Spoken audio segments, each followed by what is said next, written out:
Alright, everyone. Well, Happy New Year. It's time to look forward into, well, this year to be exact, 2023.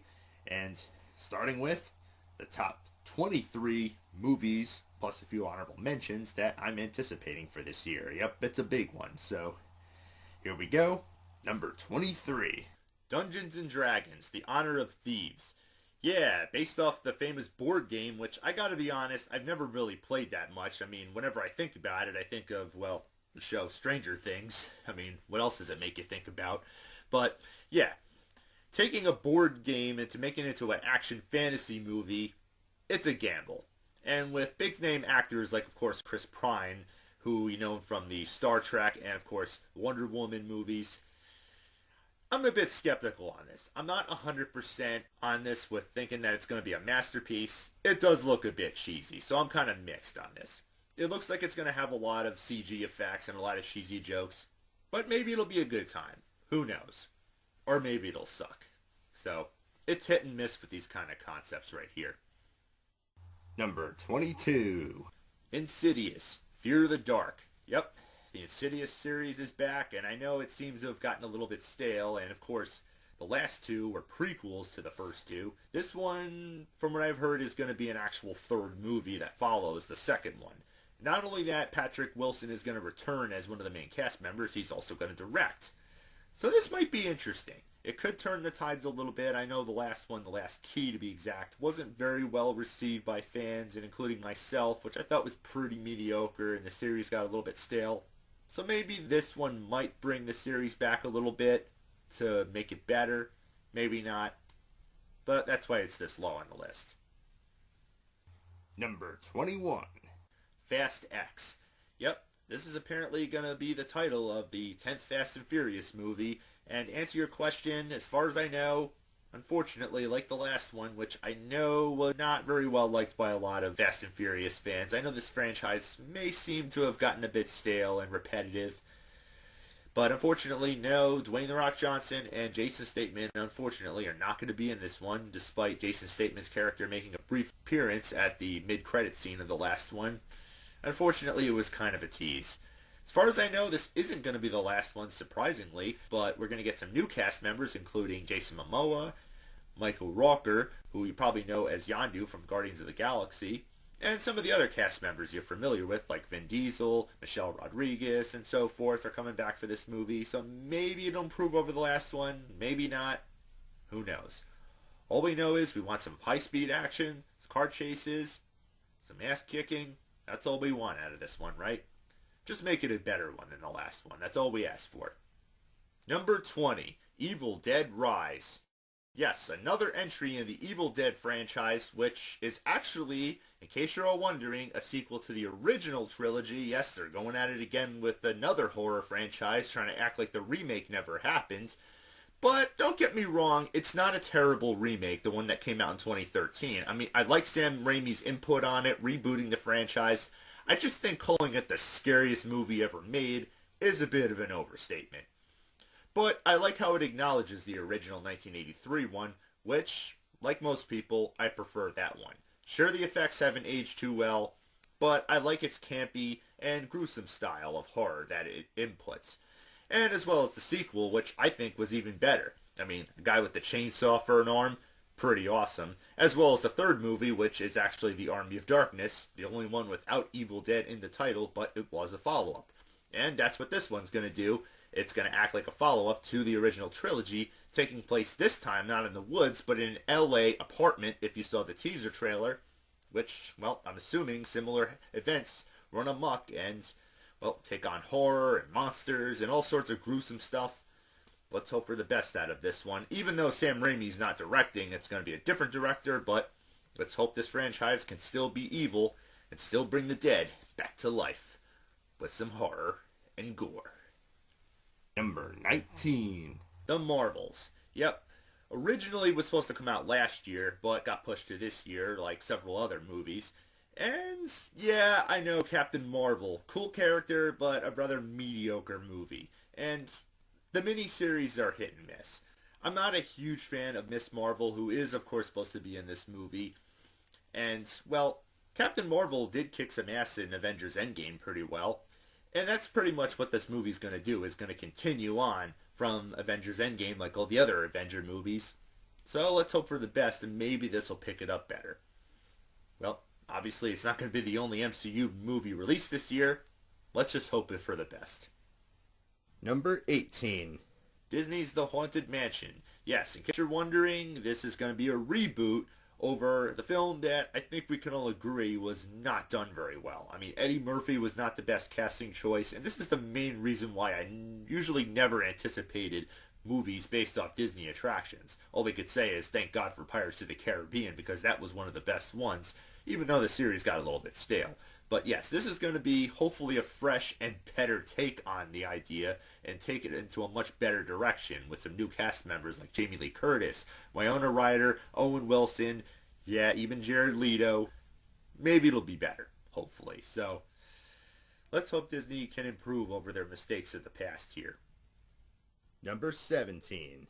The Exorcist. Okay, calm down, people. I know what you're going to say. Why on earth would they ruin and remake one of the most classic and most iconic horror movies of all time? The answer, they're not. This is intended to be a sequel reboot similar to how they did Halloween, the 2018 sequel, ignoring all the other sequels that came after it because, let's face it, The Exorcist 2 was garbage. The third one, not as bad, but still not as good. And let's all ignore the other prequels. Bottom line, it's scrapping all of those and starting fresh with some new characters, with some new problems similar to what happened in this film. So this should be an interestingly fresh start, and I'm all for it. So it could work, maybe not. All I know is this franchise needs a fresh start, not a remake, which I'm glad they're not doing. Number 16. Kraven the Hunter. I know, when Sony takes charge of comic book movies, with the exception of the Spider-Man movies, especially the newest ones with Tom Holland, which are great, the Venom movies were so-so, but of course Morbius was not really that great. I get it, and I agree with that rating. It sucked. And with this one, it's pretty much going on the similar path, but hopefully not when it comes to the final result of it. And, well, as Kraven the Hunter, of course, it's going to be the kick-ass actor Aaron Taylor Johnson, so maybe this will improve over it with Sony in charge, in a Marvel movie. Maybe not. I'm assuming it's going to be MCU related, or at least exist in the same universe. Let's just hope at least it's better than Morbius. I think we all do, right? Number 15.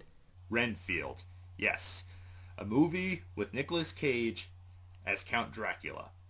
Right off the bat, I know. You want to laugh, right? Well, I don't think it's meant to be taken too seriously because it's supposed to be a horror comedy, at least judging by the trailer. I mean, it looks to be bloody and funny, and it wouldn't be the first time it would be a horror comedy. And, yeah, we've seen Nicolas Cage as a vampire before, sort of. And with Nicholas Hoult, the X-Men / Warm Bodies / Jack the Giant Slayer actor, as his apprentice, and Awkwafina as a comic relief, this actually looks to be a good time, and it's going to be directed by the Lego Batman director, George McKay. So yeah, I think this will be a blood-filled and funny good time. Number 14. Elemental. Yep, Disney and Pixar are at it yet again with another animated movie, and after a rather lackluster year with mainly Disney animated movies, which hopefully maybe they'll pick it up with this one, and it looks a bit strange. I mean, elements, it seems like a bit of a love story, but maybe it might turn into sort of an Inside Out-like story. Yeah, that's getting a sequel, but not till next year, of course, in 2024 to be exact. But this one, let's hope maybe they can pick it up with both box office and make a better animated movie. Let's hope for the sake these elements mean business. Number 13. Scream 6. Yep. Ghostface is back, or multiple Ghostface are back, and this time taking it on into the Big Apple for the first time.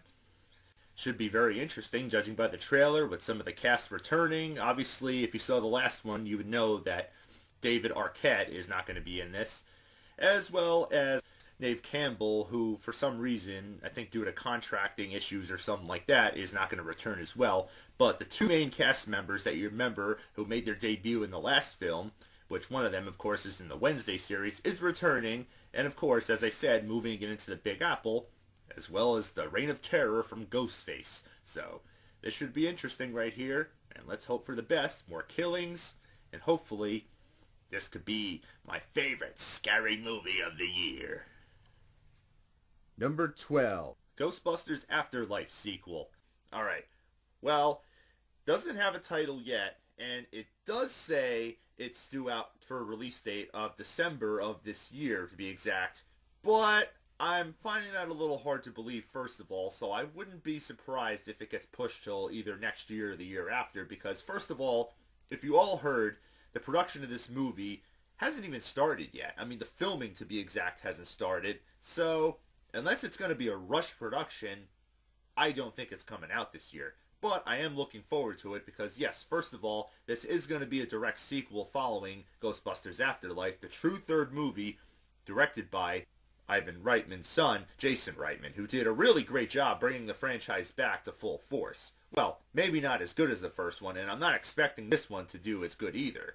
But I'm a little worried, even though despite the cast from the last movie returning, including McKenna Grace, and of course the one who played her mother, as well as Paul Rudd, and of course the original cast. I'm assuming Bill Murray is coming back even after all the trouble that he gave returning to the franchise. But hey, without Harold Ramis, it's still going to be tough. And of course, I'm sure most of you have heard Ivan Reitman passed away, so I'm assuming there's going to be a dedication to him in this one at the very end, in the end credits. That would only be right. But I'm a little worried that it's not going to be directed by Jason Reitman. He's stepping down as a producer, and instead it's going to be directed by Gil Cannon. Okay. Well, if you saw the mid and end credit scenes in the last one, Afterlife to be exact, you would probably be hinted, especially during the post-credit scene, that the Ghostbusters Ecto-1, and of course, Winston, played by Ernie Hudson, returns the Ecto-1 back to the firehouse, and it looks like they're going to bring the ghost-busting business, well, back in full force in the Big Apple. And that's where I can only assume it's going to return to.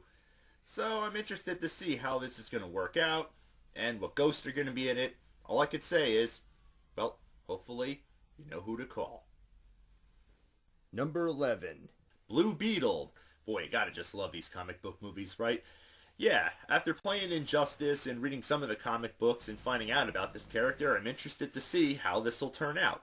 The main hero, Blue Beetle himself, is of course going to be played by, you probably don't know this actor, but he's from the show Cobra Kai on Netflix, and, well, it's interesting to see new actors take on new roles. You know, we don't need too many familiar actors taking on this type of role, so it's a chance that DC comic movies are taking, and I know they're hit and miss, but let's hope for the sake, this one will work out.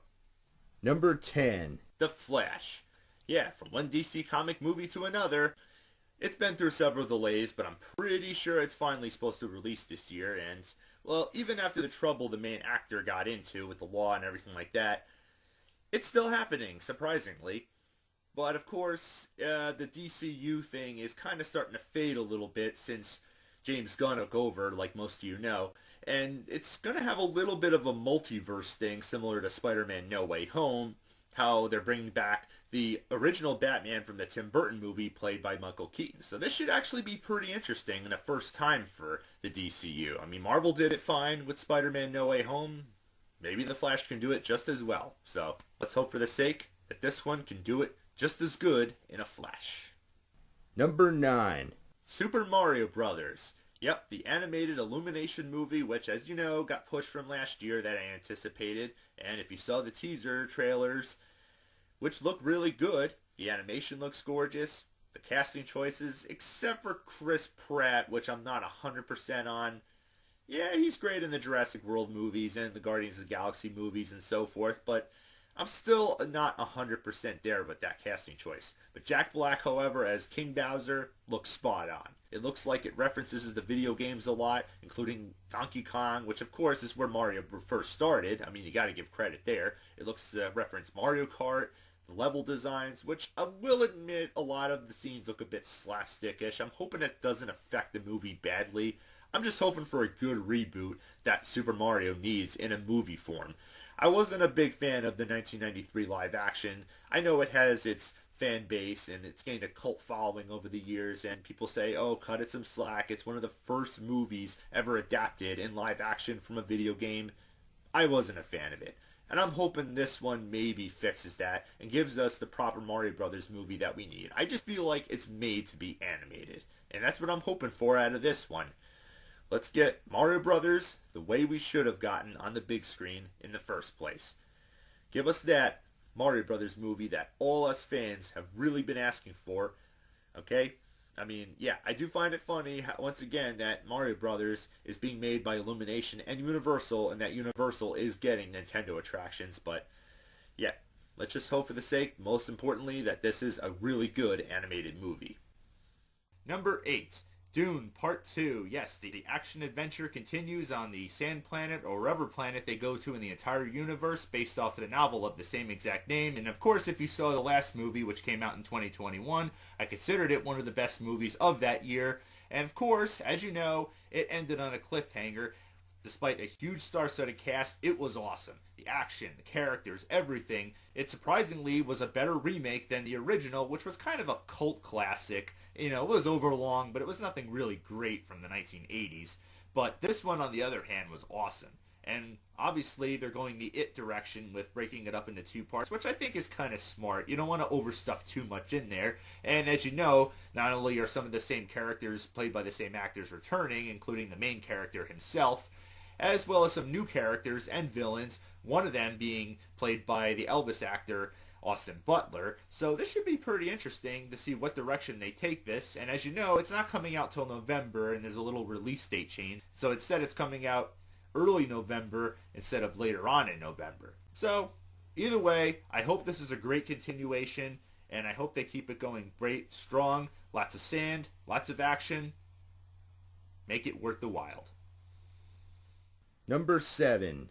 Shazam! The Fury of Gods. Yes, the sequel to the surprisingly acclaimed DC version of Captain Marvel, in case you're all confused, which obviously they didn't end up calling Captain Marvel. And as you know, I met the actor who plays Shazam at New York City's Comic-Con back in 2018, and trust me, it was well worth it. It was a fun time, and it's definitely much better than the other Captain Marvel, the Marvel version to be exact, not to compare those two. But yeah, I'm definitely psyched to see this one, him return, as well as a bunch of others who, as you know, are his foster family, in case you don't know, because he's actually a kid.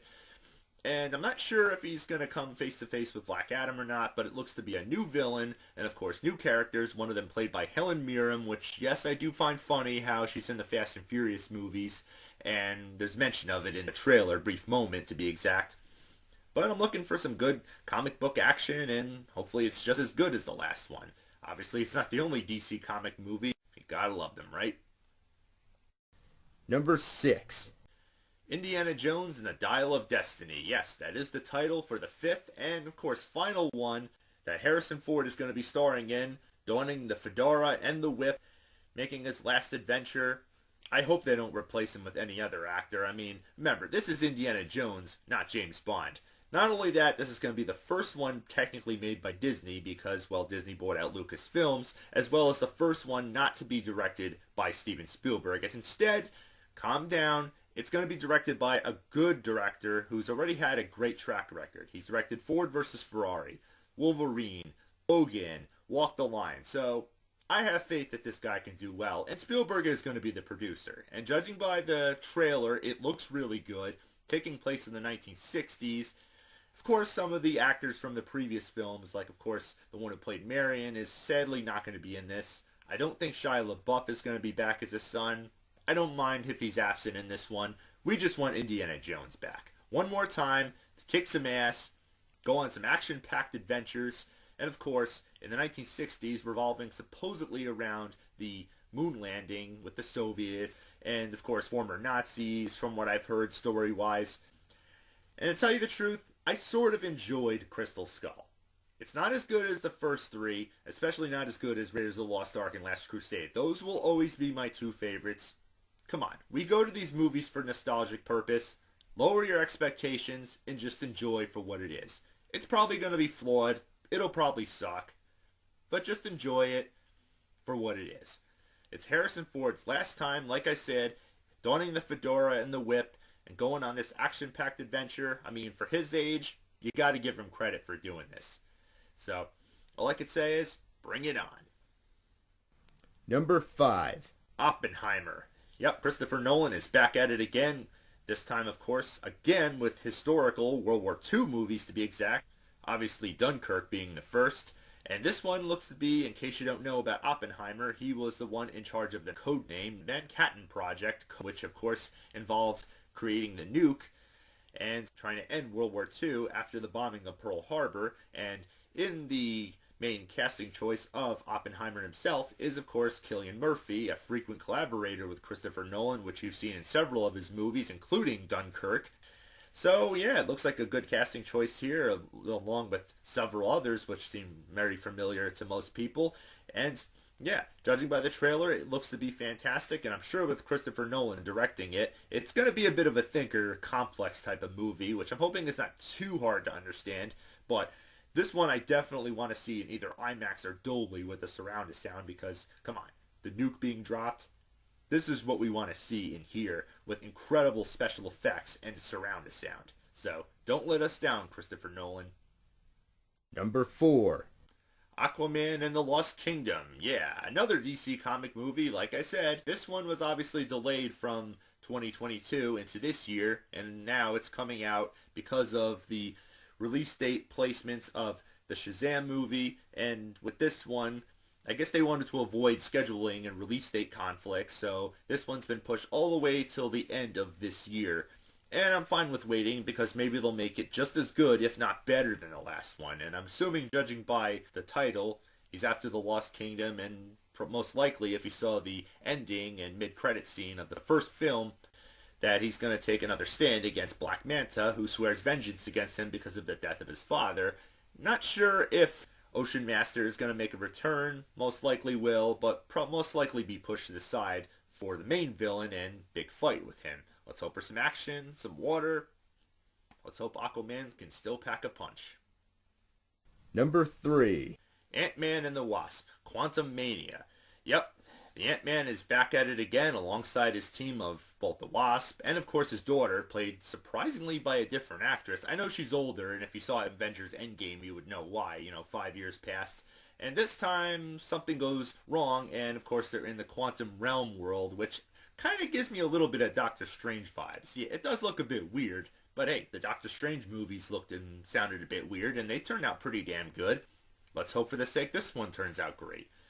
Let's hope for a really good story, and the trailer looks promising. I mean, Bill Murray is in this, which is surprising, and a bunch of other actors and characters which make their debut. I know the MCU has been kind of hit and miss, but let's just hope for the sake this can really pick it up, because as I said, this is not the only MCU film that's coming out this year. Number 2. Transformers Rise of the Beasts. Yeah, another Transformers movie, which, in case you're wondering, it's a reboot.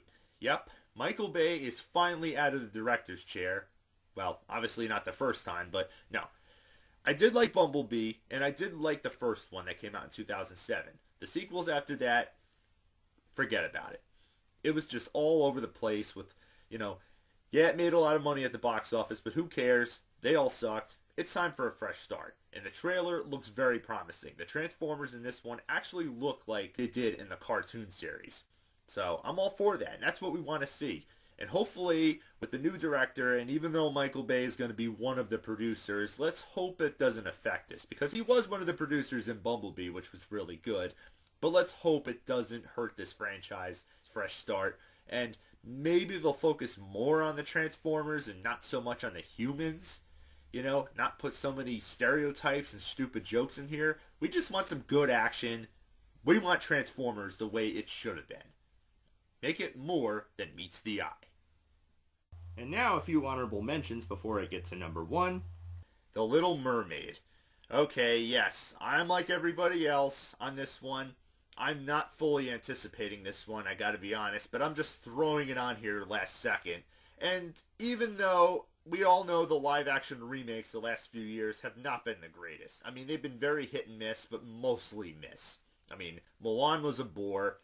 Pinocchio was a huge disaster. I mean, the Guillermo del Toro's version was far better than the Disney live-action remake.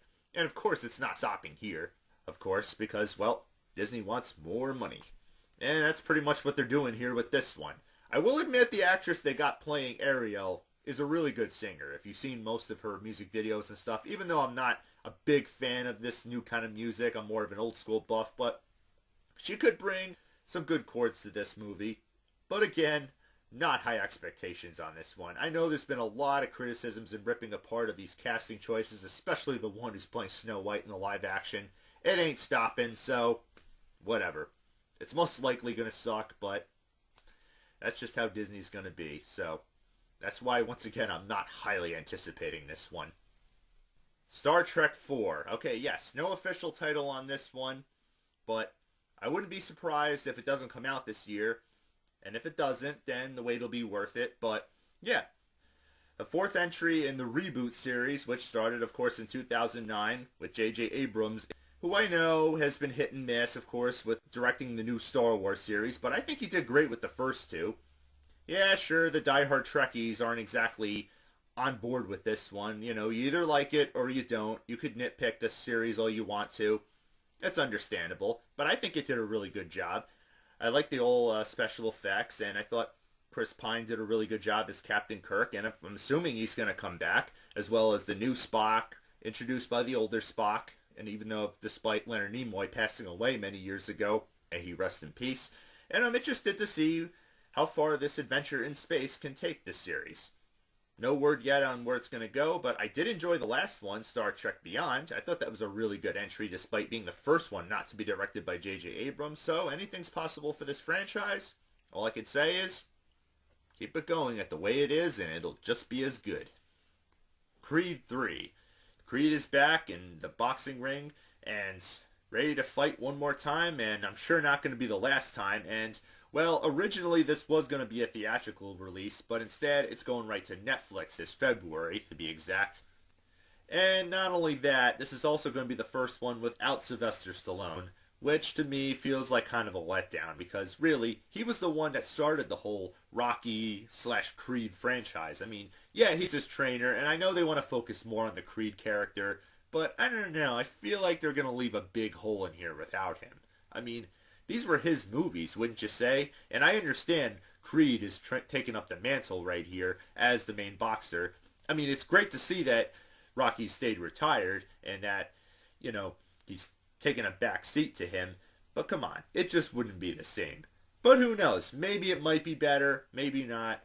All I know is, I don't have high hopes for this, but maybe with Michael B. Jordan as not only the main star and director, it might be good. But all I know is, I don't know, I'm kind of 50-50 on this.